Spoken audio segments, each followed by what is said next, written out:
We have suffered a long time from poor forecasting, and this is an area, please, I would ask the committee to talk to the National Treasury on a very serious note.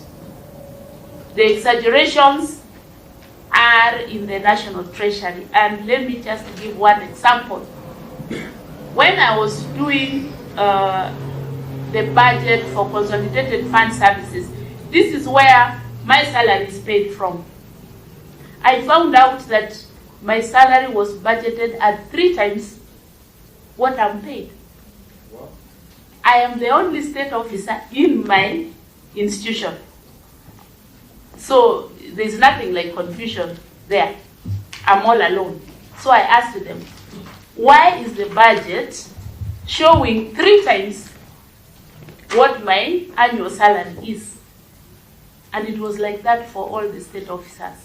What was the answer, madam? Chairman, I have not received the answer to date. Integrity. Integrity. They have not answered me why they budgeted 3 times what I'm supposed to be earning. So, now, if that is only my salary, what I'm saying, we don't know what else is dodgy in there. And then when it comes to the supplementary, these amounts are then reallocated to other areas. So, honorable members, I'm asking you to talk to the Treasury in a very matter-of-fact manner to look at the way they are handling the budgeting. I think the problem is there. There's a big problem. Yes. Thank you very much once again, co-chairs. It's quite a mouthful, but I'll run through them as fast as I can. And I'm going to start with how the high taxation has contributed to capital flight. This was raised by one of the chairs. And indeed, we have seen high taxation leading to high prices, and therefore leading to inflation. So sometimes we do not link the high taxation to the high prices and therefore to the capital flight. And I want to give just one example which will show us the direction in which we are moving. Park fees. This morning, in one of the groups that I am in, I saw the ladies saying, why would I pay $200 to enter the park when I can see the same animals from the Tanzanian side by paying very little? So this is just an example. But some of those things we are doing have a ripple effect. So they affect us in more than one way, and I know my colleagues here will be weighing in on that. Now, in terms of integrity, how can we raise integrity? We must do a root cause analysis. We must say, where did it start raining on us? But let me again just give 2 examples that are making us move into those areas of loss of integrity. One is insecurity. What do I mean by insecurity? If employees, for instance, are not sure whether they'll be employed tomorrow, what do?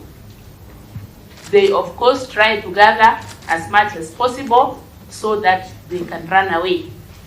2, if employees are insecure in terms of, again, like how long they'll be doing what they're doing, these issues will create uncertainty, and that uncertainty creates loss of integrity. The fear and uncertainty is one of those areas. The other area is borrowing without a plan. This one, I'm using it in a very colloquial sense, in the sense that I have been approving payments of public debt, and I've looked at what we are paying for. Many of those things cannot be identified. You just find a name of why we borrowed. You cannot trace it to anything. you cannot tell what the money was spent for, and therefore there was no economic gain from that borrowing. It is just like taking Fuliza and then you go to the bar and drink it all. You go back home, you'll find your family hungry, and you'll find all those other things. So I don't really need to gainsay this. That is what we have been doing for a long time. I have discussed with the Auditor General, and we have said, can we track these loans and see what we did with them? Yes, I think it will help us going forward. But just so you know, honorable members, I did a report to the Committee on Public Debt, and they told me, please check on the loans which we have taken recently in 2022. Tell us if we can link them with a project. They were shocked. We could not. We found some ambiguous definitions of the loans, and the Treasury could not tell us what really we were going to do with those loans. So unless we wake up and link our borrowing to actual economic activity, will not come out of this hole. That I can say without fear of contradiction. Now, Honorable Opio Wandai asked about Article 223 and what kind of amendments we are looking at. And what I can say here is that Article 223 has no problem on its own. In fact, the way it's crafted is very okay, and it can serve this country just the way it is. But here we are talking of abuse. We are talking of preparing budgets which are approved on 30th June, and on 5th of July, I find applications for Article 223. That clearly is an abuse of the system, because we are saying that every once in a while, we will find this item which is not budgeted for, or for which the budget is insufficient, and then we'll need to fall back on Article 223. But you will find people are making applications to employ, people are making applications to repair vehicles, to refurbish buildings. Really, those are some of the items that should not belong to Article 223. Maybe you would tell us, since you are the controller of budget. Yes. And I hear you and I can relate to what you are saying, having been a chair of the Budget and Appropriations Committee. What then would you recommend to this committee, whether it's legislative intervention or constitutional safeguards, that one would protect the country from that abuse of Article 223? And I say this with all due respect to yourself. I remember earlier this year or late last year, when you had to share with the country the kind of intimidation that you had to go through under the last regime to approve payments that were illegal and were basically constituted an abuse of that Article 223. And it's the same thing you're speaking to, Controller, when you speak about loans that cannot be tied to anything. And this always happens in the run-up to an election. And 2022 was no exception. What specific measures then would you ask this committee to help your office and help the country with, in terms of probably a constitutional safeguard to your office, so that you never have to go, not yourself, no other officers serving in your office will ever have to go through what you went through, and we completely stall abuse of that Article 223. Because as you rightly say, and I agree with you, Article 223 is in its rightful place in the Constitution. It is its abuse. Thank you very much once again, Chair. And I'm sure you can tolerate that interruption very much. Yeah. No problem. No problem. So, I don't think I can give a blanket recommendation. What I've been doing, actually, and I do that all the time, is to go on a case-by-case basis. But we must have the political will to say, let us budget in an authentic manner and follow those budgets. Because by the time we are falling back on Article 223, we must be sure that this is something that could not be done within the budgeting framework. So, I am seeking that Parliament, when they are interrogating the budgets, to ensure that those accounting officers are disclosing everything that they need to do.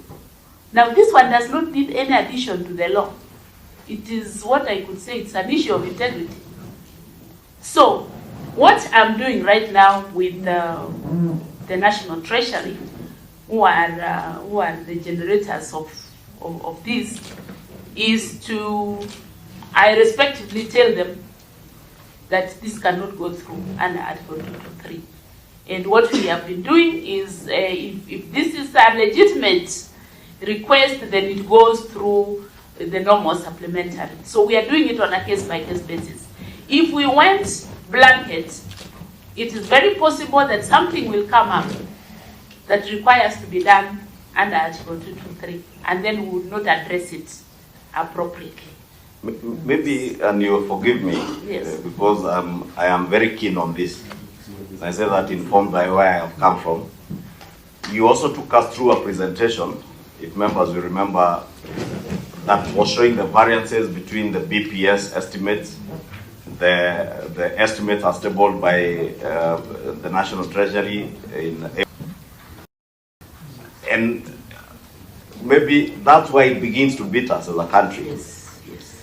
Because if you ask me, and Kwame will bear me witness, and Masinde, we're in the month of October, November now. The budget policy statement and budget making process has already begun. But For next year. For the next financial year. But what we do is a copy and paste budgeting process. So by the time people come to actual budget making now in April to June, that's when they realize there's something we never budgeted for. I'll give you a case example this financial year.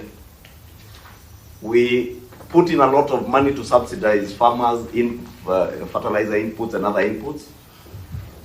We had blessings of the rains, and Honorable Eugene Omalo will bear me witness that farmers in Trans Nzoia and the North and South Rift have done very well in terms of producing maize.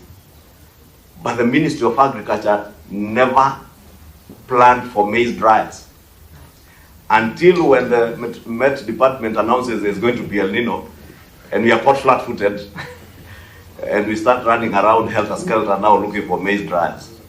You buy those maize dryers at a more probably pricier price since it's a last-minute procurement. So what is it, maybe Margaret and His Excellency, you have to bear with me on this one. What is it that we can do to make that process more efficient? And maybe you don't have to answer now, maybe think through it together with Kwame and the others, because we are looking at things that will be sustainable, things that will help us in the country, so that we don't end up with huge fiscal deficits, huge borrowing, huge debt financing, and end up spending all our money paying debt that we should have avoided. Maybe it may not be a question you could answer now, but you can think through it, send us your thoughts probably together with the others. How can we make the budget making process for our country more efficient and more effective? Co-Chair, I just wanted to propose that perhaps we allow them to answer, then we do another round, okay, so that we don't disrupt their... Well guided. Forgive me, I just happened to be too passionate about these budget issues. Thank you, thank you. I would then like, in that case, and I agree with the chair that it is something we can look at actually in another forum, so that we address these issues effectively. Let me move to the dollar issue raised by Honorable Omar, in which he has said that there are actually a lot of dollars which are being hidden away in the economy, because then our currency depreciating all the time. Now, I'm just wondering, a lot of these dollars that we get come from the diaspora. Now, I'm effectively informed, and I think rightly so, that right now there are a lot of panya routes through which dollars come in. I mean that panya routes in the sense that people have devised methods where dollars can be repatriated, say, to South Africa, and then the money finds its way to Kenya in some way, so that it evades the banking system. So if it doesn't go through the banking system, then you may not catch up with it. So there are a lot of dollars coming in through the black market, and because of the way the currency is depreciating, nobody wants to bring them to the open market because they want the rates to go up. Let me make a suggestion of what I think we can do. I think there should be some form of amnesty, just the same way we have done with the income tax. Can we have some amnesty for people to bring in dollars so that they can be received without any penalties? That is one thing I hope the committee can look at. Now, then there was a question on housing levy in terms of the housing plans and how this was initially stopped and what was intended for offtake then never took off. Allow me to speak like an ordinary citizen in this one. The citizens have lost trust. Now, what happens if every time you speak to someone, they do not keep their word? I think you will not be in a position to trust them the next time they speak. Why I'm saying this is that I keep my ears open a lot of times when people are arguing, my friends on the golf course and all that, and I hear them say, who tells you we'll get these houses? So that lack of trust is making people not to trust the process. It is a very noble idea, and it is supposed to help the citizens. It is supposed to create jobs. It is even supposed to create, all those nice things. But how can we work on improving the trust of the citizens? This is a bit abstract. I don't know how we can even measure the trust, but I'm talking from personal experience because I've been hearing what people are saying on the WhatsApps, on Facebook. Just listen to what the people are saying. They are either completely lost trust or they are losing trust. So that is something we need to look at. Now, which items would we be looking at reducing? Commodities. Supposing we were given by the magic wand and told, pick 3 items that you would like reduced. Here, I will be looking at the food basket of those who are in say the bottom of the pyramid. What are the things that they use? Something to cook with. So that is one area we'll be looking at. I've been looking at the prices of kerosene, the price of makaa, the price of cooking fuel generally is a really sore area because no one can do without it. Then we are looking at sending money. You all know that the cost of sending M-Pesa right now has really gone up. Most of the people who have come to the urban areas, who are working in lowly jobs, probably they are security guards, they are maids, we call it. They have to send some money home to their parents, to their children, because they can't live with them. Now imagine when we impose and increase excise taxes on sending money. then we are squarely hurting these people. The third thing I would be looking at is VAT on food. And I've looked at all sorts of taxes here. VAT on food. Now, when we introduce VAT on unga, a staple food, then you know the very lowly are going to suffer. So if I had three things to choose, those are the things I would choose. Let me move to Senator Umugeni. I'm sure there'll be round two like we were told. So here we are looking at proposals on allocations to cash transfers. This is pleased to increase the amount. And these people are not many. I think when the last time was over 70s were counted, they were not very many. And they are they have less time with us, isn't it?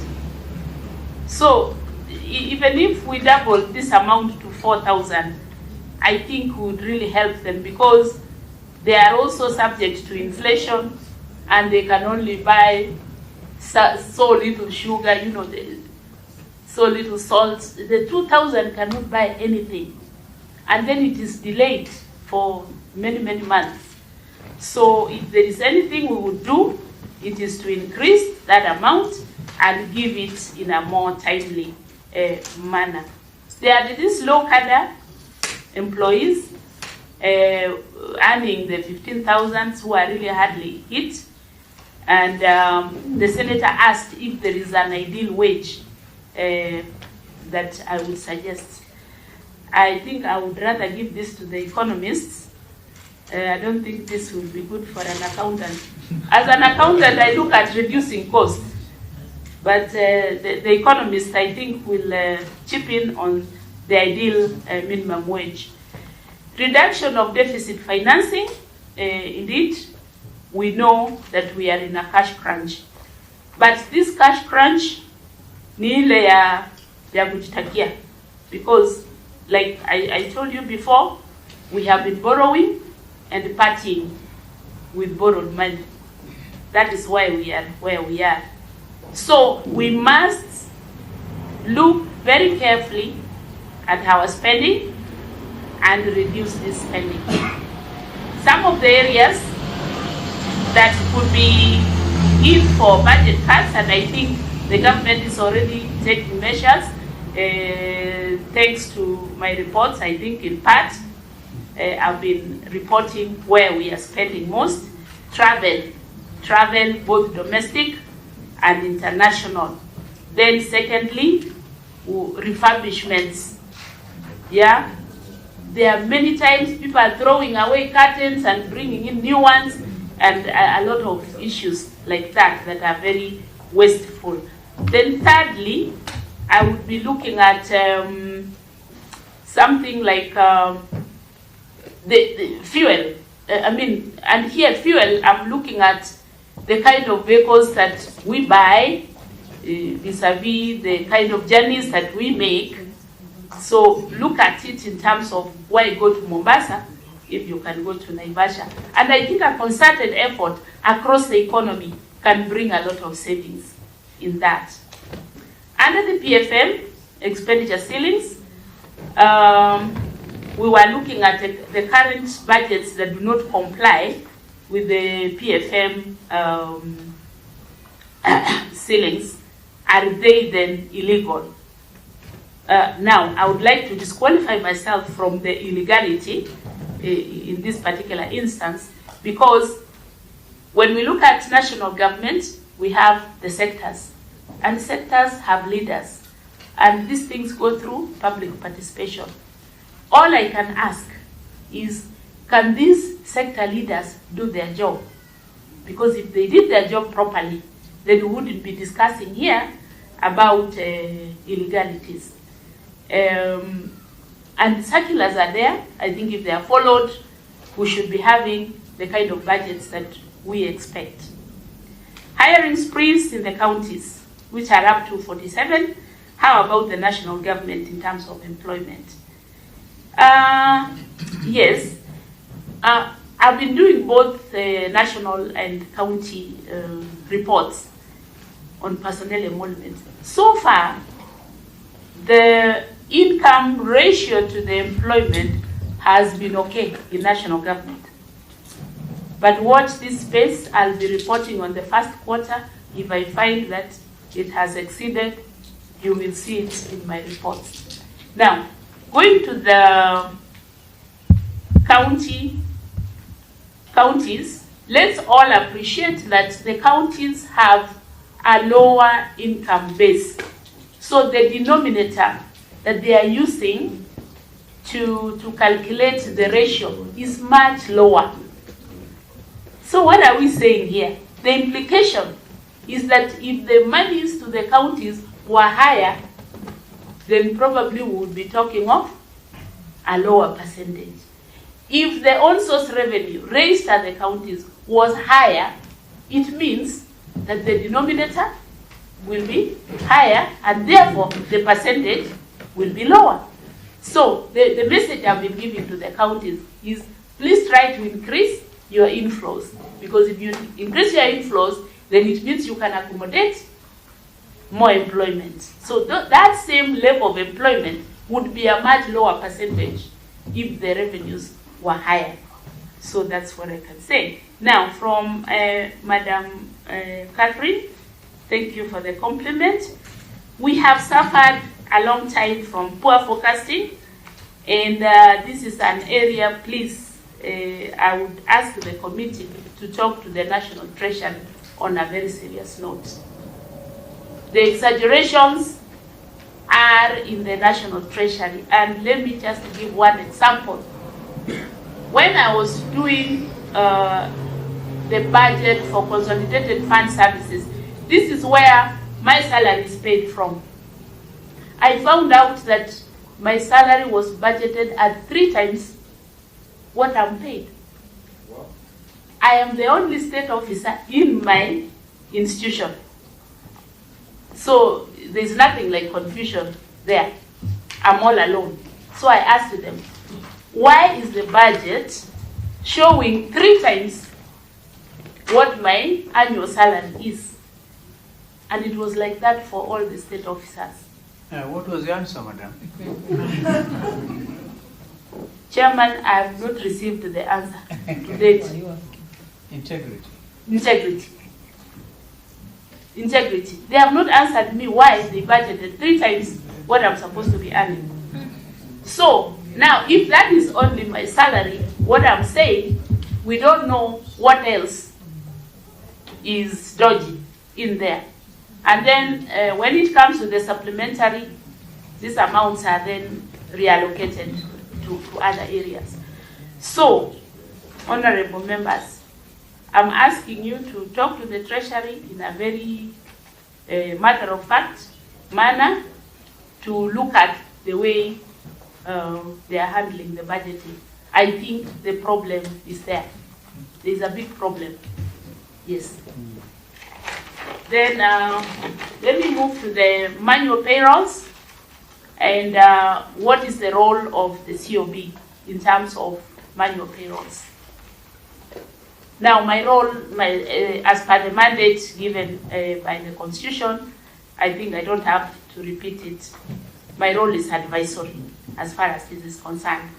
So because I look after budget implementation and because I report on a regular basis, I am in contact with this information. So, first of all, is that when the counties prepare their budgets, they bring the drafts to my office. We analyze and we advise them. Every so often, they will tell us, we have had and we have made the adjustments. Now, when it comes to implementation, there is a lot of mischief. They'll always go and do other things. And then they'll always prepare a supplementary budget to try and sanitize what has been done. So my office has insisted on always trying to bring them to the straight and narrow in spite of this. But you can imagine that because we have so many counties to begin with, and all of them are doing something, my office is extremely busy trying to check these things and ensuring that they are not going beyond the ceilings. Now we have a system now of registering all workers at the county. The UHR, there is a United HR system which is taking over from the IPPD and which has more features to capture employees and to avoid ghost workers, so to say. So this system is in progress and within which they have complied with this system. This system is being run by the State Department of Public Service. So they keep complaining that that State Department takes very long to implement their requests. But so what we do is that we are consistently and continuously ensuring that they are putting more and more staff onto that system, of course with a deadline of this year. They are supposed to have complied fully by the end of this financial year. On pending bills, honorable members, like I told you, the pending bills are very high and the causes are many. Now, yet the COB pays current bills instead of the old bills. I would like to respond to this that I don't pay. Instead, what I do, I approve withdrawals for the payment of pending bills. Now, there is a hidden gem there, in that if I approve the withdrawal, I have no control on who is paid. The money will go to the county, and then the accounting officer will pick different payees and pay them. If you remember, sometime last financial year, I had requested the central bank to give me access to the bank statements of the counties so that I would be tracking these payments. That became a cropper because the Council of Governors threatened to go to court. They could not allow any such thing because there's a lot happening in those statements that apparently I'm not supposed to see. So the long and short of it, Honorable, I have ensured that the counties bring me a list of approved, eligible, we call them eligible pending bills. Along with that, they give me a payment plan and they tell me this is what we think we can accommodate within our cash flows. Now, what I do from my office is to implement that payment plan. When they are bringing the requisitions, I make sure that whatever they say they'll be paying per month is included in their requisitions. Or else, I hold their requisitions until they comply. So I make it a kind of policing affair, which shouldn't be the case, but because they are very difficult in complying, then those problems are there. Now, the other problem that I must mention at this point is the counties are always saying that they don't receive their money in good time. So even when they give a payment plan, if they do not receive their monies at the expected time, then they fail to service those pending bills. So that is still another small elephant in the room. Then there is a third elephant, and this third elephant is called ineligible pending bills. These are people who have worked and they are owed money, but for one reason or another, their documentation is incomplete. Either they did not get a proper LPO, or they worked based on good faith. Now they cannot be paid. These are the people you have had who are in real distress, others are dying, and you know, a lot has happened. You are never going to get paid. At the Intergovernmental Budget and Economic Council, we have agreed in the last meeting that there should be an intergovernmental committee which will be looking at ineligible pending bills to see which ones can be, ratified through some legal process so that they can be paid, and which ones should be thrown out completely. So that is an ongoing process. Let me move to tax reforms and what we are going to get in form of taxes, say when we assist the farmers, and this came from the co-chair there. I think this is more of a self-examination where we are saying what services can we provide to the farmers to ensure that they actually sell their produce and get the returns that they expected. I'm sure even if they don't pay directly, these people are going to turn around the economy by spending and therefore paying VAT. So if you have, that is what I would say. You don't have to tax them directly. Without interrupting, I thought Kimani wanted them taxed. It's okay. I think that's what he was saying, Chair, but I'm opposing that and saying, let's improve the economy and let's improve the spending power. These farmers will spend all that money in the shops and in the bars. They buy beer. In actual fact, control of budget, yes, it is a contribution that they make to the economy. I wanted you to allude to, or I was hoping you'd allude to. Okay. Because we are talking about inflation that is largely being driven by food prices. So if the farmers make their contribution in terms of being able to provide us with cheaper food, then they have made their contribution in the social contract that Arthur was talking about. Okay. I think you've answered it. So there is that contribution, and then there is the purchasing power that will be in their hands. I think the questions have run out now. I need to give... You've done very well. You don't have to answer everything. Some of them were just general comments, like I'll make one at the tail end. Yes, there is just one Chair, which on sustainability of economic engagements, and I think there was this question that about the counties, that in terms of what they are doing, is there sustainable development, and what is the role of my office? And I thought I should just contribute to this by saying that the counties have an elaborate planning framework.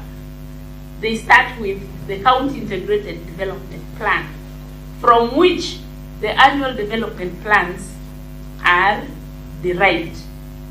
So if they get it right and ensure there is proper public participation, PP as we call it, then the annual development plans will be derived from that.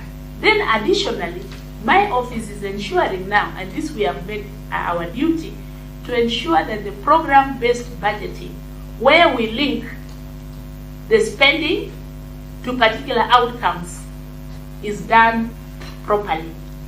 Then I think we'll be home and dry. Okay. Yes, thank you very much. Thank you. Comment? Yes, I'm conscious about the shortage of time and the pressure of time, so I'll answer only 4 questions and I won't take more than 10 minutes.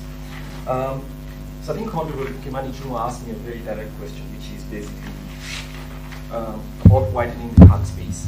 I think we need to make a conscious choice, which is that if you decided that we can subsidize farmers as taxpayers, and then they have a bumper harvest, and decide for whatever reason politically that they should not pay tax, then you know what you've done is you've shrunk the tax base in terms of the number of people who are then eligible to pay income tax. So you then decide that you should be conscious that the decision you're making is that you're going to pay that money back to consumption taxes, and that's fine. But at least what you then know is that this is what we've traded off. Subsidized farmers, especially large farmers, because large farmers are the ones who actually have surpluses to sell, and then government gives them a guaranteed return. So you subsidize them, you're giving them a guaranteed return. It means you're redistributing income from lower people to people, large farmers in Kenya. If that is the decision you're making, then it's fine. But you be conscious that you're redistributing income from smaller people to large industrial farmers. If that's the choice, that's okay. But let's be, admit it upfront. The second question that you asked me was about the housing development levy. The economics of housing is this. Modern houses are actually capital intensive. They're not labor intensive. What you're asking me is this. At the Institute of Economic Affairs, analysis of the memorandum that was issued together with this and some of the information that has been issued, that is not the best way to spend public money. So I'll give you an alternative. The alternative that we've done some very hard thinking about it at the Institute of Economic Affairs is if you scrap the levy fund, well, you get to keep more money perhaps, but if you scrap the housing levy fund, this is what you could do for the same amount of money. Kenya has 40,000 schools. The number of children in schools in the next 11 years is going to double. Today, 15 million children wake up and go to public school. What that means is that there's a serious shortage in school infrastructure in Kenya, which the government of Kenya does well. Whatever we might talk about the quality of education, the government of Kenya historically has done a pretty decent job educating children. Quite something. So already the Ministry of Education is struggling to actually keep school infrastructure to match the number of children going to schools. So if Parliament chooses to have a school infrastructure development plan and then fund it every year with this amount of money, you actually cover a greater part of the Republic. And you actually do much, much more for the Republic than housing plan, which is 250,000 people. We have 14 million houses. Those houses will definitely go because they're very heavily subsidized, but you're actually again redistributing income from low-income people to people who can own condominiums and studios. I don't think that is equitable distribution of cash. So maybe that's an idea you can consider. I'll come to the third question. On the assumption that the housing fund is what is being used to build the houses, because what you're proposing then is use the fund to now expend it on public school infrastructure. Yes, which is actually not the case. Maybe probably if you don't know, the housing fund levy is not being used to construct houses. No, but the rationale then that means that actually the housing fund is being sold to Kenyans with some misconception, because the idea is if it's the offtake. We've heard that from the golf courses as a control state. People have all kinds of perceptions and misconceptions. Yeah. Yes, but if you speak about it as a housing levy and the way we sell it to our colleagues at the Institute of Economic Affairs is this is your contribution, there's a possibility that you might find the fund. Yeah. I mean, you might find a house. That's the claim that people have. But anyway, regardless of it, if you place personal houses on one side and public schooling on the other, every day public schooling provides greater public value. It's even good for social cohesion, and the cost effectiveness is superior to what you would get from constructing 250,000 houses per year. But let's leave that. Let me go to the third question, coming from Hassan.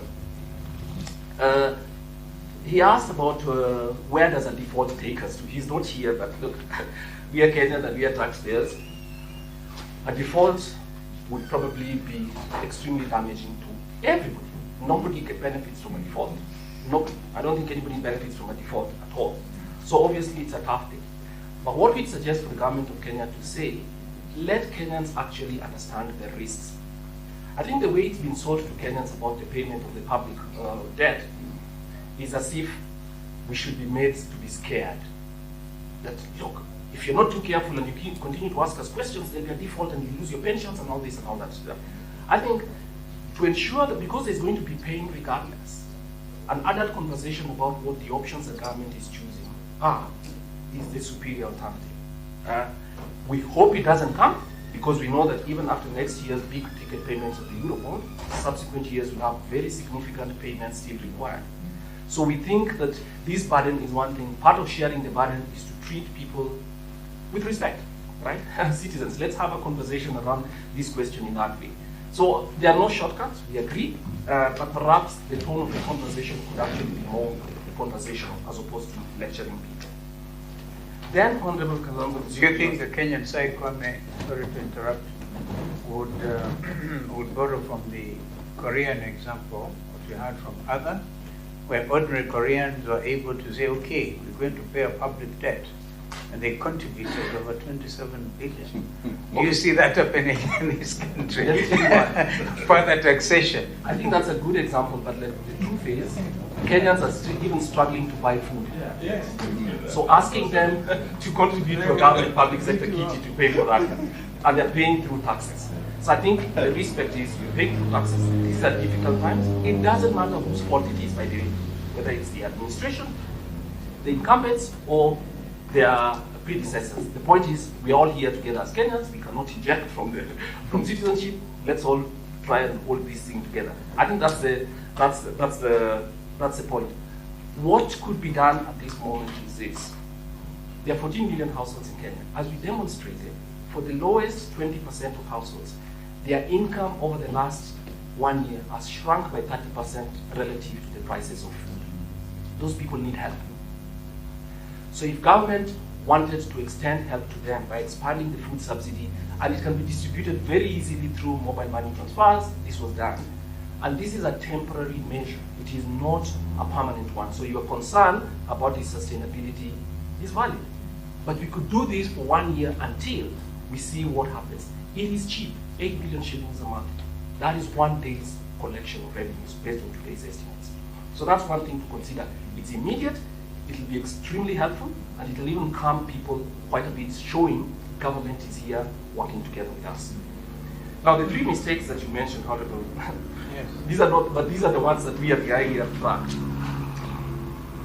There's no doubt anymore that the SGR and the cost at which it was executed was a monumental mistake. I'll give you an example. The entire revenue that has been generated from the SGR for 6 years is 7.2 billion. That is not even enough to pay the principal payments that were required.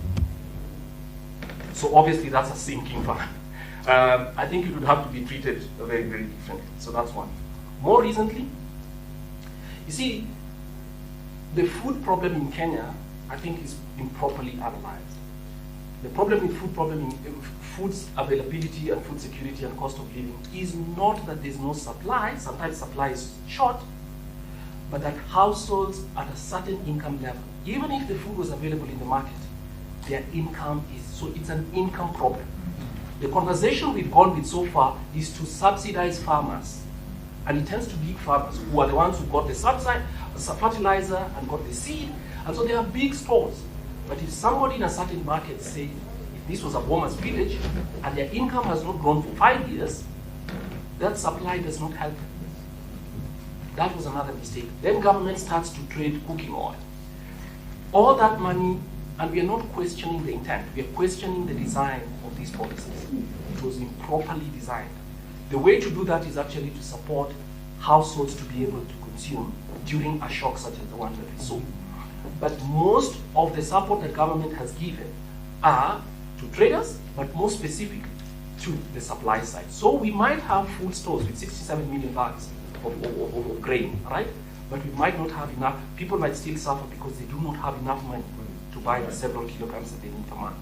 That conversation needs to be reframed. It is a demand side problem, not necessarily a supply side problem anymore. So that was a mistake. The final one is basically the debts. And I think the Control of Budget has mentioned this, the Office of the Control of Budget has.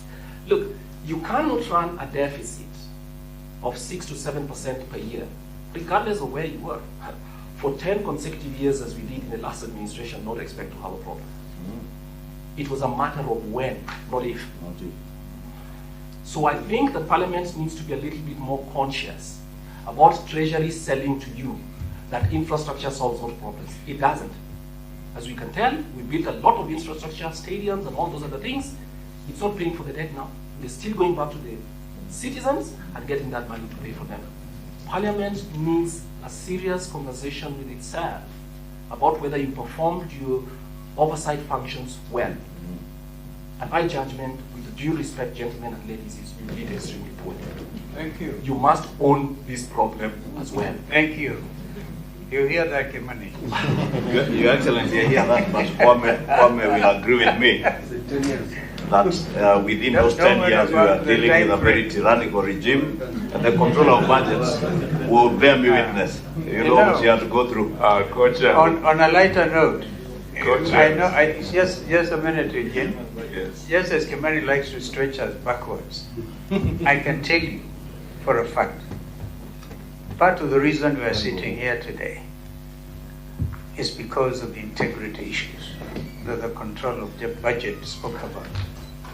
Even as presently constituted, Kimani's parliament and Wandai's parliament is under capture, state capture.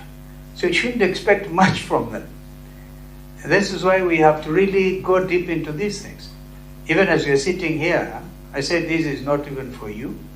My good friend, Speaker Wetangula, goes out there to dismantle Azimio coalition, where speakers ruling integrity issues, because he wants to use the 21 members of Jubilee, all right, to be able to carry on to make sure that Kimani's taxes are sustained. Sorry, Kimani. Your Excellency, you definitely know I take great exception to discussing the Speaker of the National Assembly in this forum, and especially on a matter completely unrelated to the economic issues that we are dealing with. Matters that of grave concern to the people of Kenya. And with all due respect to myself and Noble Pio and I who sit here, we must give credit to at least the 13th Assembly that we have been bold enough to deal with some of these issues touching on the economy. And I believe history will judge the 13th Assembly different from other assemblies, but also to say, without giving excuse to Parliament, I think is more of a leadership issue than the institution of Parliament.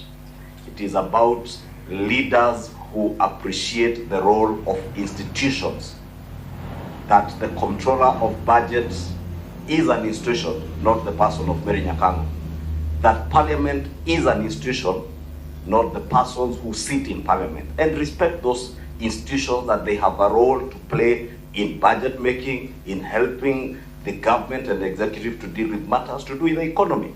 Therefore, when the Comptroller of Budget tells you that paying Telcom, looting 6 billion shillings 2 days to a general election is not right, don't put a gun over her head. Respect that office of the Comptroller of Budget. When Parliament, Your Excellency, because I have sat as a chair of the Budget and Appropriations Committee, I can tell you things that some of us had to go through because we put our foot down. Masinda is here, he will tell you. To continue putting your foot down. And I will assure you, Your Excellency, Parliament as a leader of majority, I will make sure even this government under William Ruto will have to abide by the Constitution and respect institutions. Therefore, let us not have a blanket condemnation of Parliament. I know we have had this debate for the last 7 years with Kwame on the role of Parliament. Can I finish in a minute? Co-chairs. I think I took the floor from you. No, co-chairs, I was just proposing we go by only proposal. That they finish, then we do a second round, because we have a second round. Okay. And so the final point, which is basically what you asked for. Honorable Wandai asked, you did not ask me this, but please allow me to just answer. Which specific expenditures do you want to see GOK reduce? So we will tell you. In the year 2019, the Institute of Economic Affairs was concerned about how much fuel government was buying. So we went through all the parliamentary estimates and went line by line through every purchase of fuel by the public sector, keeping aside the military and the police. And the figure that we found suggested to us that the government of Kenya was buying 150,000 liters of diesel per day from the numbers that Parliament approved for expenditure. That cannot be right. Where are all these vehicles going to? Either that, or government vehicles are pumped with fuel and they just ride around. It was an enormous number. And then we also checked telecommunications. So we checked what telecommunications are, and we find out that certain departments in the public sector have a telecommunications bill of 20,000 shillings per person per month. 20,000 shillings per person per month, per person. So it's not basically for a whole office of 30 people. That's a lot of money. So what I'm trying to suggest here is, if Parliament took its work diligently and went line by line through items, asking, why are we buying this quantity of things, which is what you're expected by the Constitution to do, you would find a lot of space for savings without having to have an abrupt cut in any budget, because you save a lot of money which could be directed to the more important things that we spoke about. Thank you very much. Thank you. Thank you. We will now, We can now hear the person who guides Parliament in making those decisions. Thank you, Chair. I wanted to comment on 223. My view is that we have a different opinion, members, that Article 223 is not foolproof because it requires parliamentary approval. And my English reading of approval is something very different, that Parliament must be satisfied that that approval is within the law. So we have some proposals in terms of perhaps tightening the PFM law to give specific conditions under which Article 223 is applied. And that's the way it is. Parliament must approve. So the disconnect is that Treasury cannot go ahead and actually spend that money knowing that Parliament, what if Parliament refuses to approve? The leader of majority is way where Baraka was actually, Parliament refused to approve Baraka payment under 223. So I think it's high time we try and look at the PFM. We have some proposals, yes, that can sort of try and tighten the condition under which Article 223 is applied in the PFM. And everybody knows what happened to me after I refused to approve that payment. You are suggesting PFM Act, not... Yes, PFM Act. Yeah. We have some proposals. Okay. I don't know, the lawyers can guide, but we have some proposals. We need them. That's important. Yeah. Okay. And then the second issue is the basic pay. What I say, members, is that if you are earning $1 million shillings, right, and you make it, just go up, you make it, you make the levy tax deductible, right? It's deducting and minus deducting. The net amount is that for in a month, you will actually, save 25,000 shillings per month. If you make it, sorry, I mean you lose from the baseline where there was no housing levy to the housing levy, making it tax deductible, you lose 25,000 shillings per month. If you make it not deductible, you lose 30,000 shillings per month. So once we just thought perhaps for clarity purpose, just to have some, extra income for disposable for spending, perhaps we need to look at that. Around the administration of this housing levy in terms of taxation, to see whether there is any ambiguity in that. Even I think that a recent AG's direction that I think other directors were not subject to the housing levy. So I think some legal gaps that require to be addressed. I leave the question for dollars to the expert here to help me out. Tax exemptions. What we are saying is that within the East African Community Customs Union, there are some specific loopholes, Honorable Omar, in the sense that sometimes the minister just through the minister's council in Arusha, they just grant 2 or 3 entities, and I have a Gazette notice here actually, which I don't want to read, just 2 or 3 or 4 entities to exempt them from import duty, because import duty is an ECMA, a customs union issue. You realize, 2 or 3 entities have been given that rebate of not paying import duty. On the basis of that, we're not very sure. So we thought perhaps it is high time we look at this and try and tighten that. Number 2 is that other than perhaps health, agriculture, some of these things don't make sense. Right? Per year. Right? Per year. And development is 30 million. 30 million. 30 million. So essentially, it's as good as perhaps trying to rethink and just closing down that particular entity and trying to mark them. That's the kind of MDS saving we're talking about. That within national government, we've done so well, and perhaps members I'm conflicted, but I think let me say this, that the cutting for foreign travel, domestic travel within national government itself, either those transfers or we need to look into the A&A collection. How can we allow some of these people just let them collect A&A and just, why are they relying on exchequer? What they will do, and I think members of the National Assembly know, at the initial stage of the year, in the estimates, they'll understand A&A completely. Towards supplementary to actually the last parliament to approve a higher collection of A&A. So these are the things we need to perhaps go into the books and see how to deal with those ones. Now, just a clarification. Please allow me not to disturb you beyond that. Assume you're 60, you retired 60, right? Alright. There are people who are about to retire and who are already having to pay the housing levy. Right?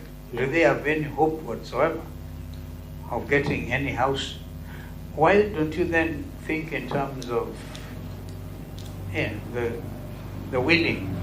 And that's why we talk about progressive something, rather than having a blanket application. And these are some of the things that get discussed on golf courses, all right?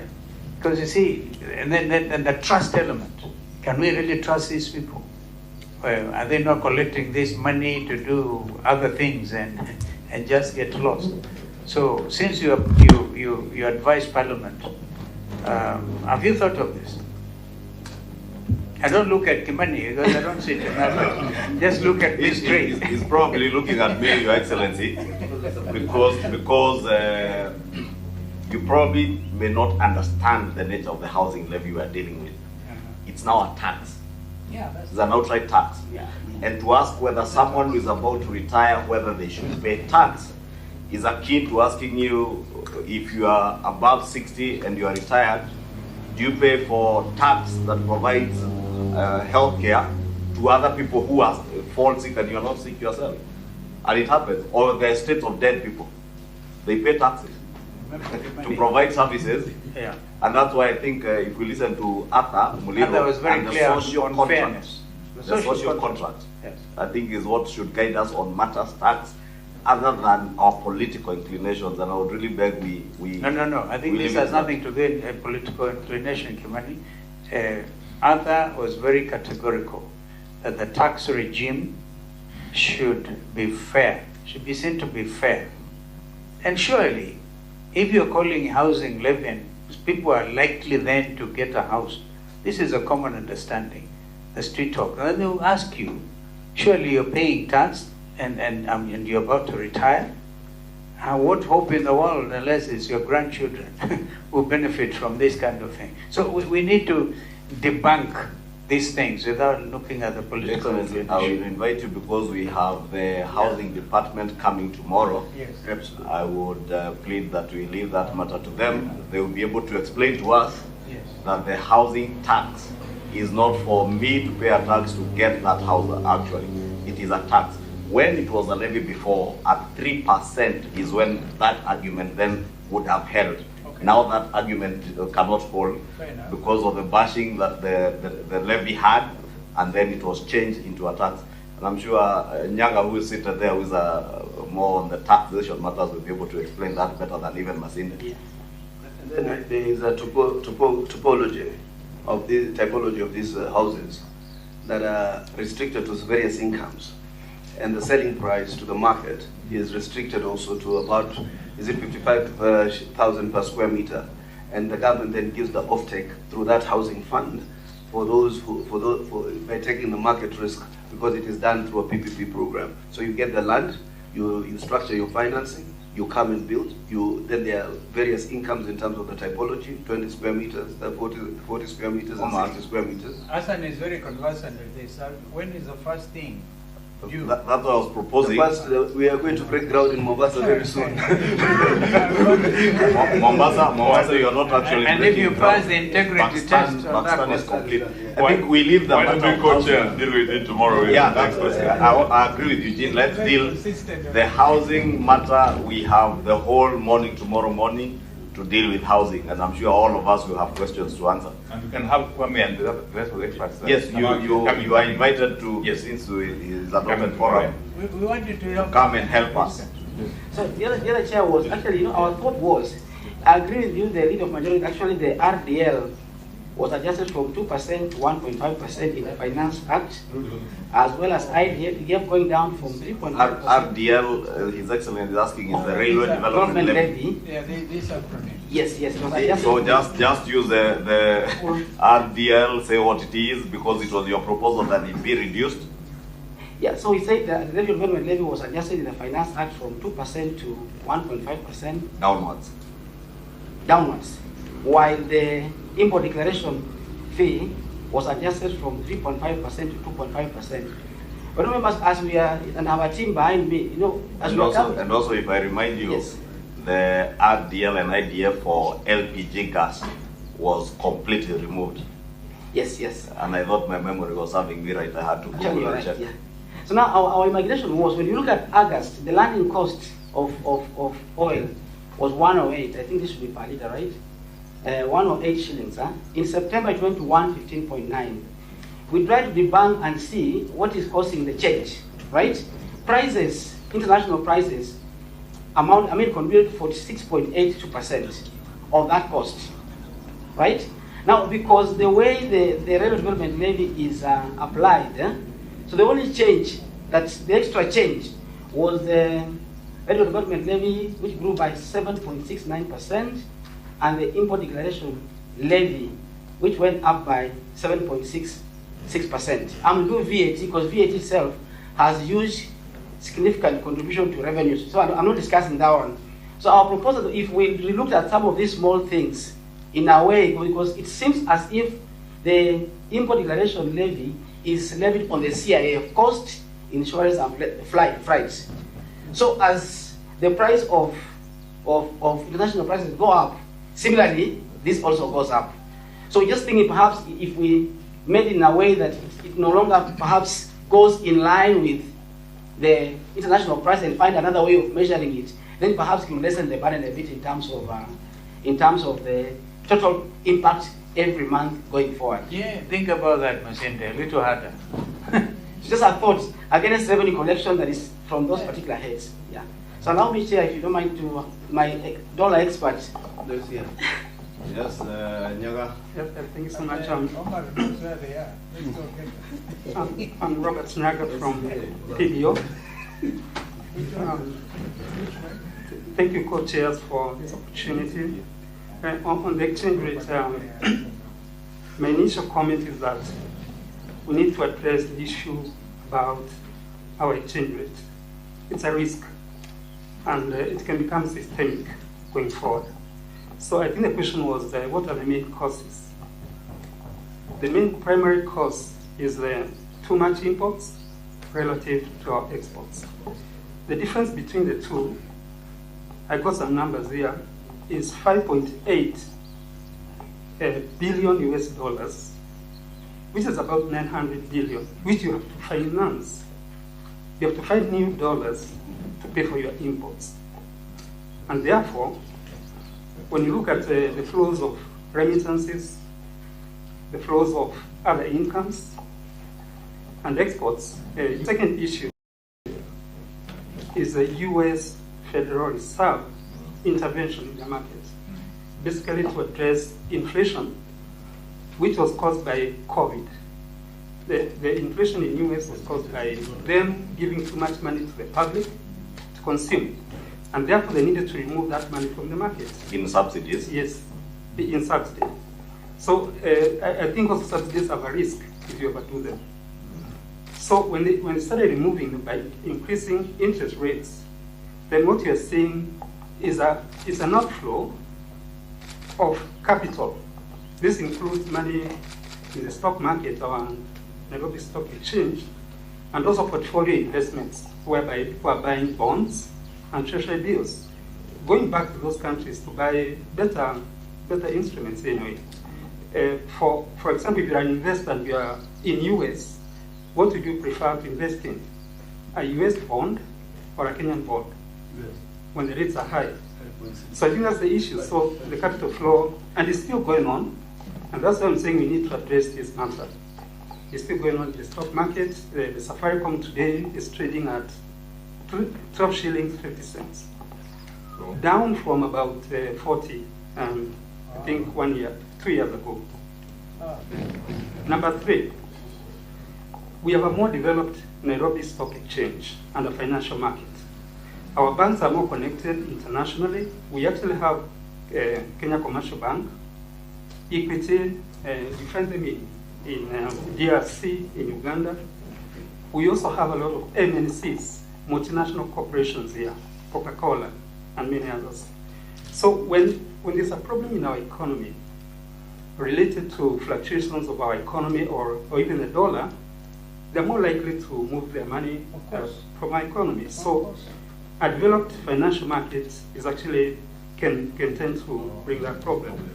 And you're going to see this, which is similar to South Africa and Egypt. But to less connected economies like Uganda, In Tanzania, we don't see such a big effect. And therefore, I'm able then to answer the earlier question, which is why is Kenya relative to Tanzania and Uganda, why is our shilling being worse off? So that is actually the main answer. And the other answer is FDI. FDI flows. The other issue is about speculation. What about the FDI flows? The FDI flows to Kenya have been lower compared to Tanzania. Yeah. What is it? Well, it is clear, isn't it? You'd agree that we have lost our competitive edge to Tanzania. We heard that from the panelists. Yeah, yes. Tanzania is more attractive investment destination than Kenya. We should be asking our questions why. Don't justify. The primary reason is gas. Yeah, at this point in time, they're doing gas plants. Secondly, they're doing a big railway development. At this time, we did our SGR in 2013-15. But then they're doing it now. 2013 to 2016, yes, and ended up yes, taking it to the bush. So now, right now what we are seeing is they're doing much better in FDI than Kenya at the moment. Yeah, I could also explain in terms of food. We import more food than them. We import more food than them. Uganda, Tanzania. Let me give another explanation for that. Debt repayments and expectations around debt repayments, particularly the next year's Eurobond, which it took in 2014. Therefore, the markets, I mean, you and me, if you're in the market, you'll be worried about whether the country will be able to repay that that Eurobond, which is dollar-based, and therefore some people may be accumulating some dollars at home or in whichever way, or speculating on them, hoping. And I think this discussion is there. If you're in social media, people expecting the rates to continue worsening. And that's why in my proposal, we have to address the matter of the exchange rate. And finally, let me give the solution, because I just didn't need to just mention the problems that are providing other issues. One, remittances. Remittances is a quick win if we were to do it. And I think the current government is doing enough in terms of trying to airlift more Kenyans to Saudi Arabia and other countries. I think that's a good positive thing, which can help those flows to compensate for our imports.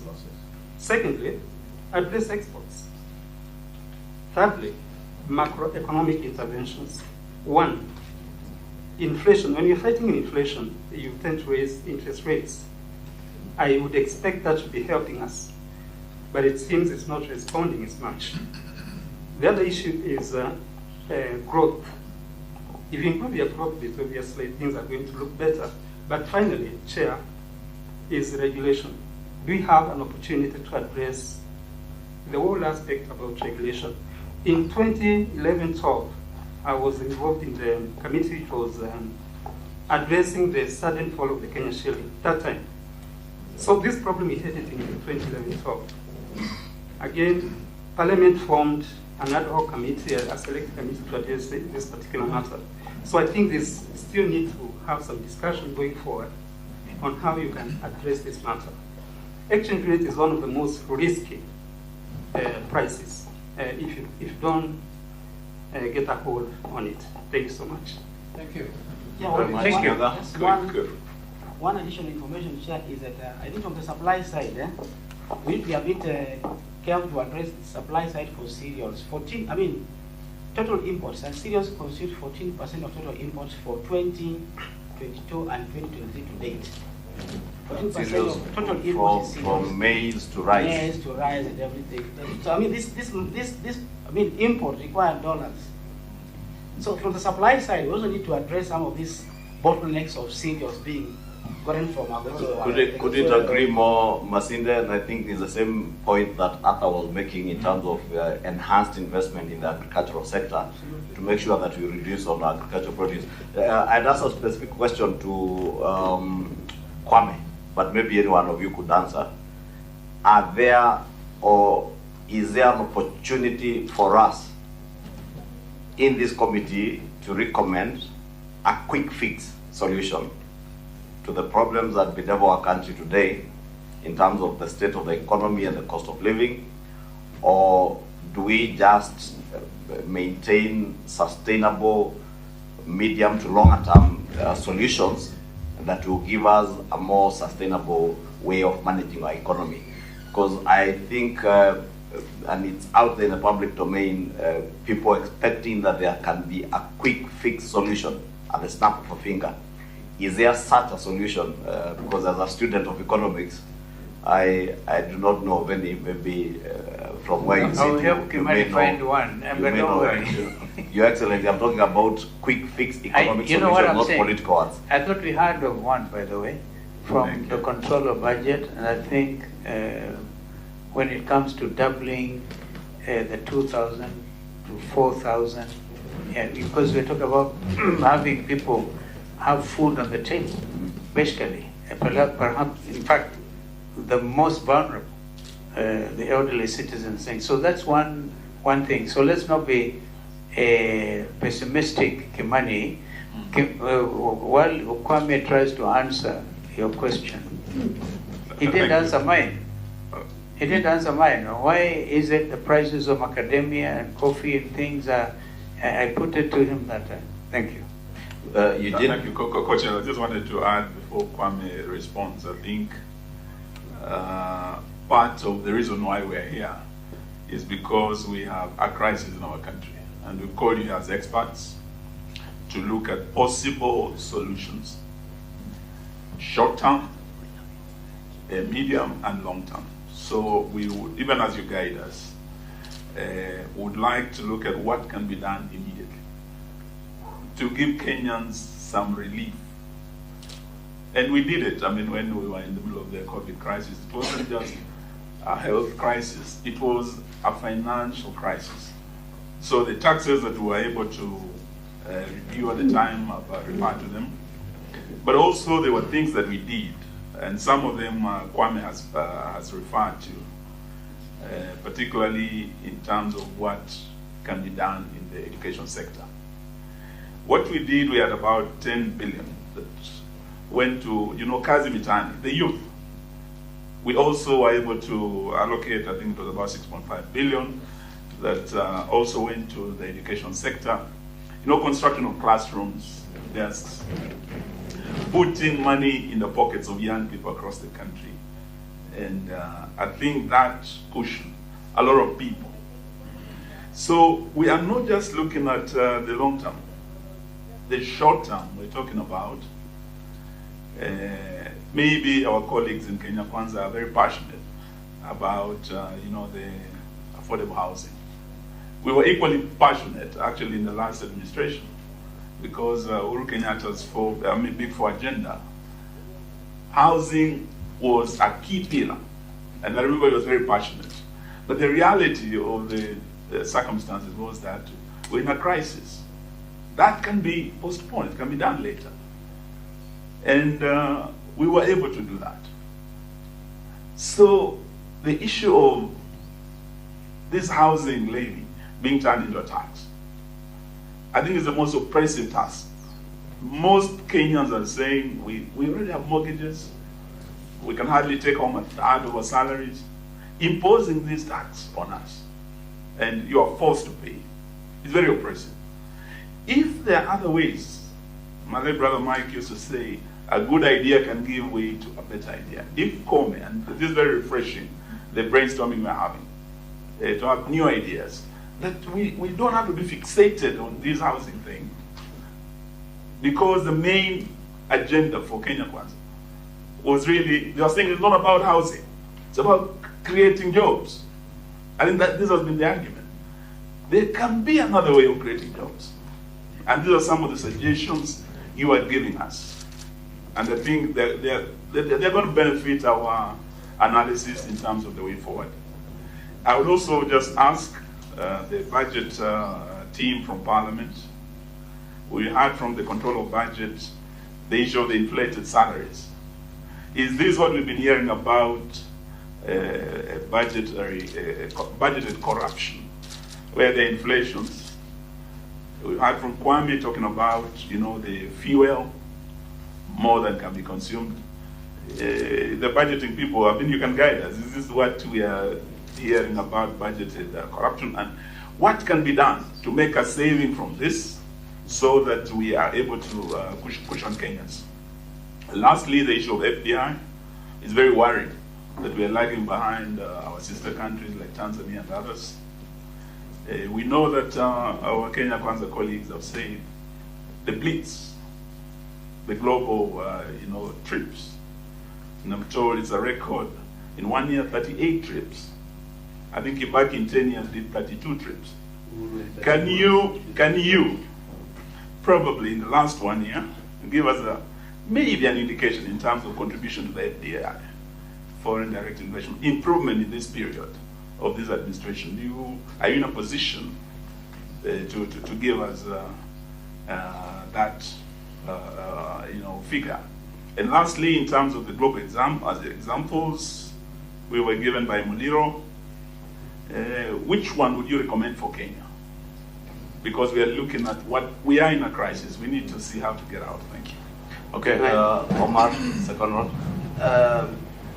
Maybe Omar, before you go, Eugene, you may benefit from the knowledge that His Excellency at one point was Minister for Foreign Affairs and President Kibaki, I think. Yeah. If you need my expert opinion on that, I will. I was just saying that because we were comparing Kibaki's trips and we also know the conditions. But also, if you look at the onset years of Uhuru Kenyatta, he did 35 trips in 1 year. Because, in fact, even the Economist wrote an article, Kenya's mocking their visiting president because he was never in the country. I think people try to build relations and see whether they can have a significant inflow. I can tell you some of the bilaterals that have been signed and other countries already on the ground, like Malaysia, to invest in the special economic zone. They're already on the ground to invest in CPO. Kenya probably will be the biggest distributor of CPO in the next couple of years because they're doing the tankage and they've done the feasibility. They think we have the leverage of the East African community, 300 million population, and by definition, the African free trade. Anyway, these are things that are real. But I wanted to go back to this issue because I can. You talked about some bad decisions, SGR and the like. Maybe this is the time when I wanted to also ask the control of budget to say there are severe gaps. When we as Kenya Kwanza were campaigning, we had promised a state capture commission. One, to recover lost wealth and to interrogate some of those state capture issues, including the SGR, the expressway, the telecom. I think is it high time we moved in that direction? Because I think Eugene has been making a lot of reference to his past government. And I think it's important to have a national audit of this past government in the last 10 years to see what are some of these interventions we've had here, including from you, control of budget, are outright criminal. So is there a possibility now to trace those funds so that they can probably help us in this cost of living agenda, which Kwame just told us it's only 8 billion a year, and I know a month, which part was looted, what was looted probably is more than that. It could actually do that 1 year program in terms of subsidy. So is there still window for us to recover this wealth, to bring perpetrators to book, and in addition to that, to look at the deliberate, the negligence of some of these deliberate decisions of the SGR, which Kimani says heads or leads to the bush. The second question, which is my final, but I think no, it has been answered. So I was just referring to my notes. So I think I wanted to get your take on the State Capture Commission and us bringing true accountability to the perpetrators of these economic crimes in the past 10 years. Mine will go to Nyaka on the second round on the FDI, the foreign direct investments. And as you rightly put it, there are some of our peers in the region who in the last year or so, or last 2 years, have attracted more foreign direct investments than we have in Kenya. And as you gave the case of our sister country, one of our neighbors, that are doing their railway now. Would you draw a similar parallel with us at the time we were doing our SGR? And what was the level of our foreign direct investments at the time we were doing our SGRs? Because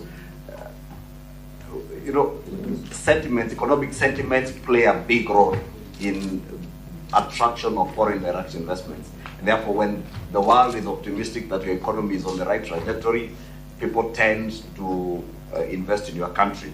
Therefore, I would want to hear a parallel between when we are doing our SGR and where we are, the termination of our SGR and that of the sister country or a neighboring country, in terms of where did we terminate our SGR?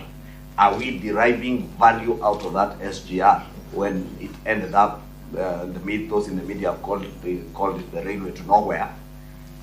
That of the sister country, where is it terminating? Are they deriving more value out of it? Two, is our behavior, especially those of us in the political class. The country you referred to, and I'm avoiding to mention countries because we have members of the press here, they get into elections. They go through elections and life continues. Is there a bearing as to the way we behave in this country, where in the run-up, a year to the elections, a year after elections, we are not at ease with ourselves? Does that culture of political violence, and that is precisely why we set up this national dialogue, to make sure that we also end the culture of political violence, does it in any way discourage foreign direct investments from coming into the country? Well done, Kimani. I think that, so we do not overburden these experts, we could, for example, ask that you update your presentations and be able to recommend to us, because we're on a serious mission and we don't want to fish through you. We're not on a fishing expedition, but we want to be able to know. Kenyans that started by saying, when I made my earlier remarks, that they are hurting. They demonstrated because of the cost of living. And that's why we felt we didn't want to deal with these other issues and then fail to deal with this all-important matter, according to some of us. Okay? So you could recommend, this is without necessarily borrowing Kimani's quick fix, because there can't be any quick fixes. Is there something we can do with regard to the taxation regime? Because it's always very good when you tax people who are willing or who are able to feel they are part of what you're trying to do to improve their lot. And what can we do in the midterm? And of course, budget, in terms of budgetary procedures, you talk of midterm arrangements, some of which are programs under the Bretton Woods institutions.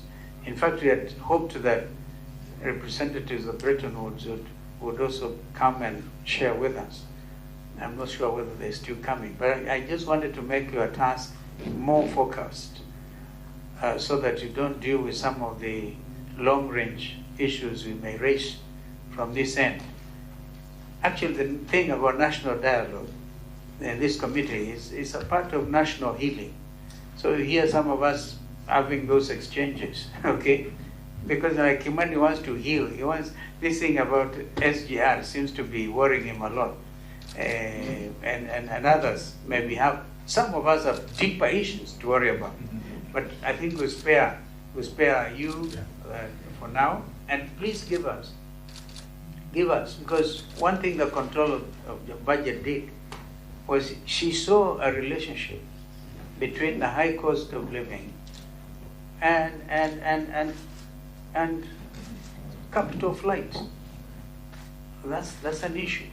I don't know whether our friends was in Njoroge from budget, Nyaga from the budget Parliamentary Budget Committee, so that we see these things and be able to pronounce ourselves on the way forward as a committee, so that we can help ourselves, help our people. The lower, one thing has also come out clear, Kimani, if you narrow, you kind of enhance the tax base, it becomes a bit more attractive, all right? So that people can pay taxes on a more voluntary basis. That I just wanted to ask that you give us some precise presentation out of what you've been saying. In short, Your Excellency, what you are advising them is that it's not everything that you may be able to answer in this forum. If there is what you can enrich with a more detailed presentation, please feel free, because as His Excellency says, what we want to do is to benefit from what Eugene said. A good idea could bring forth an even better idea. So if you have better ideas that you can help us with, we really want to benefit from those. But maybe you can take 1 minute or 2 minutes each to sum up some of those issues that we had raised. Yes, just to appreciate what the Controller of Budget did, she was very specific. When you're talking about lowering cost of living, what the manager is feeling there. Basic things, sugar, they can't have tea, cooking oil. Come in your response, a little bit a bit specific also. Say, like on our side, we are proposing the issue of, the doubling of the VAT from 8 to 16. We would like it to come back to 8. This housing thing, if there are alternatives, would like that dropped. So we'd like some, and you don't have to answer everything now. Yeah. You can give the details in terms of proposals in your further written submissions. Thank you. Okay, thank you, Chair. Just to sum up again, we are here because of the picketing that was done. What have you to say about those who got, the ones who actually, what the losses they suffered during the picketing? Is that also not affecting us? I think it's related to what I was asking Nyaga, whether the culture of political violence in a way causes the capital flight that we see and discourages foreign direct investments. Chair, just as my closing remark, in fact, President Samia Suluhu actually said it by herself, that the violence in Kenya has gotten investors to invest in Tanzania. She said it, it's on record. Don't put words in her mouth. She said, nchi jirani. It's only that that nchi jirani, of course, that is always avoiding mentioning countries. You must ask the question, why the violence? Yeah. You must always go to the root cause of these things. Unless you kind of... Your Excellency, we can never justify violence. No. There can only be reason as to why we people buried get into violence, but we should not be seen to justify violence. We buried violence. Kenyans simply because they wanted food on the table. That's very important. Okay, 2 minutes each, please. Margaret, sorry, I keep confusing your name, Mary and Margaret. I think it's Margaret. Margaret Nyakango. It's Margaret, and you forgot salt. Do you know the price of salt has gone up or show? I was in a village called Isongo in Kakamega, and the ladies told me, salt, at Omena, everything has gone up. Omena that you just get from the lake.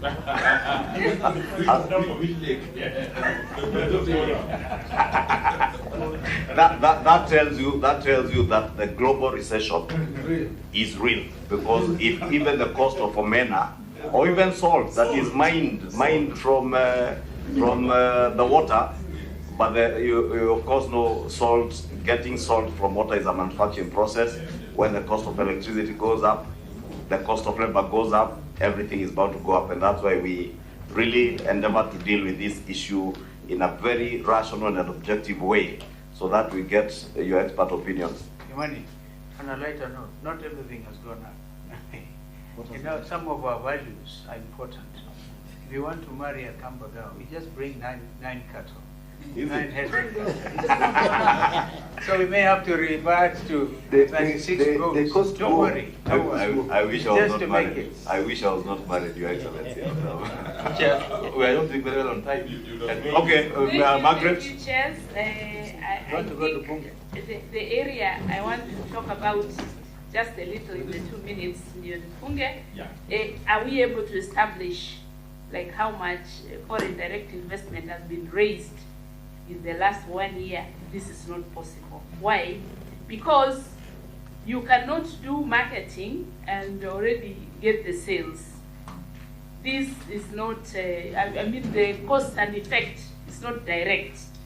But having said that, the marketing must be matched by, or rather with the back office services.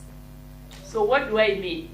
If we go out there looking for foreign direct investments, but the investors come and find that our environment is hostile, then we will not have matched the cost that we spend to market with the investments that we can get. So we need to pull up our socks somewhere in the back office. Then there is the issue of state capture in terms of some of the projects. And I just wanted to say that the Auditor General is already on the issue of the SGR. Now, I may not know the extent to which the report has been prepared and what it will bring out, but we all know our systems and they are quite lengthy. So I guess what I would say, I wish the Auditor General was here themselves. They would have told us how far they have gone. I think from where I sit, and given that we have been given more time to go and look at these issues and beef up the presentations, I would like to just be very grateful for this opportunity that the committee gave us to give our contributions. Thank you, Margaret. I hope you do not suffer the same fate under this regime as you did under the last regime. I have you there. I think we Yes, you can count on us. assure her to that protect she will not suffer. you can count on us. Kwame? Okay. First, I think the major driver for cost of the distress that households feel about cost of living is the price of living. It's also clear that the income support that government gives through cash transfers is insufficient, both in terms of the number of people covered and the amount. So even without necessarily changing the amount, basically expanding that to say 1-2 million other households is all affordable. 8 billion shillings for the top, I mean the bottom 25%, that's doable. It's not too much money, and it would have substantial effects, basically even in cohesion. So that's one, we emphasize that. We still think that the housing levy is a bad idea.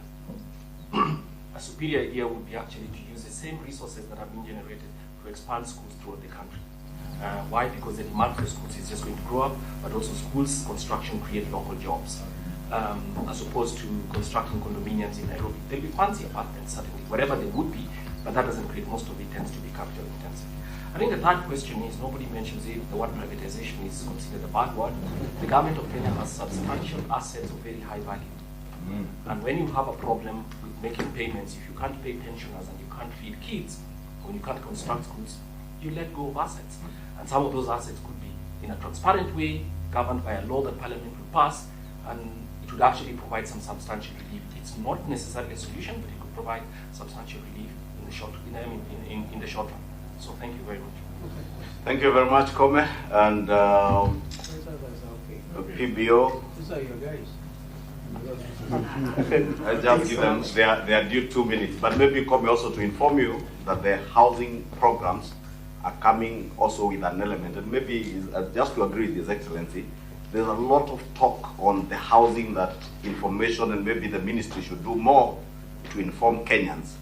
Because, for instance, many of the housing projects are coming as mixed-use units with hospitals incorporated with them, and including schools. And therefore, it may cater for some of the things you're talking about. Nyaga? Thank you so much, Chair.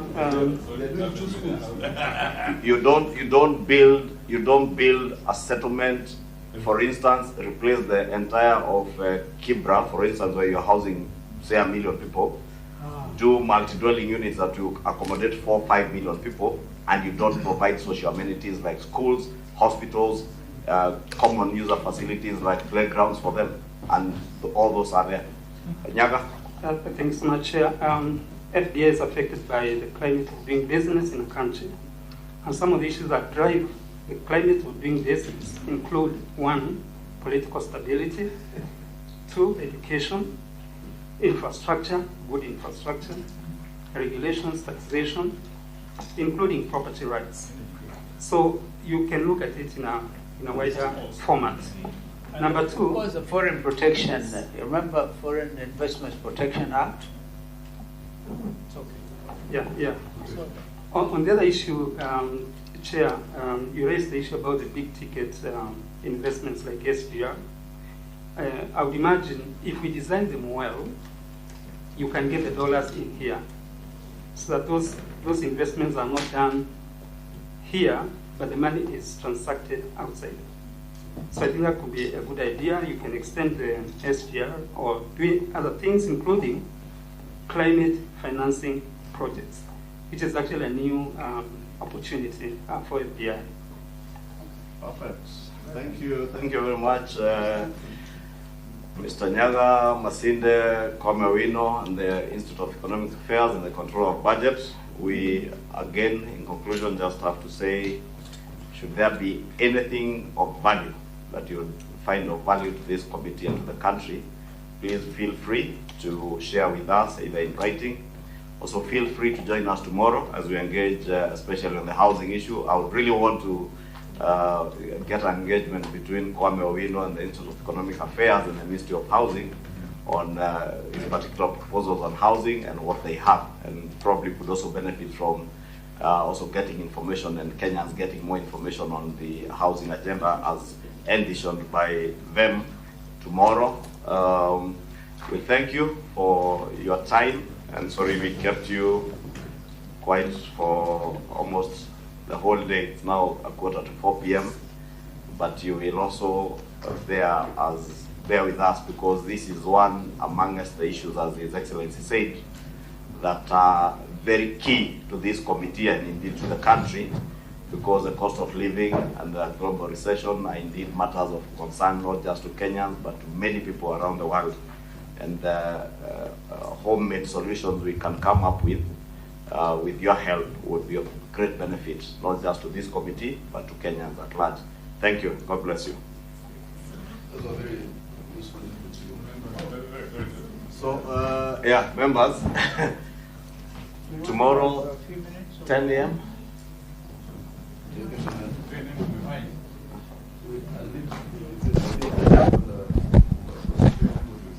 Senate is sitting. 9:30. 9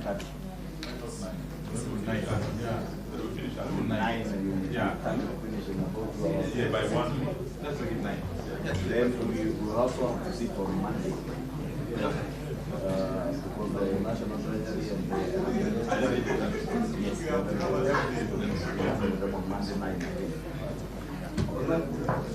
So, Secretariat, we have agreed we meet tomorrow at 9 a.m. with the Housing Department, and then Monday morning with the National Treasury and the Ministry of Energy. Then maybe on Monday we can agree on which other day to meet in the course of that week to look at the instruments as we had agreed. And now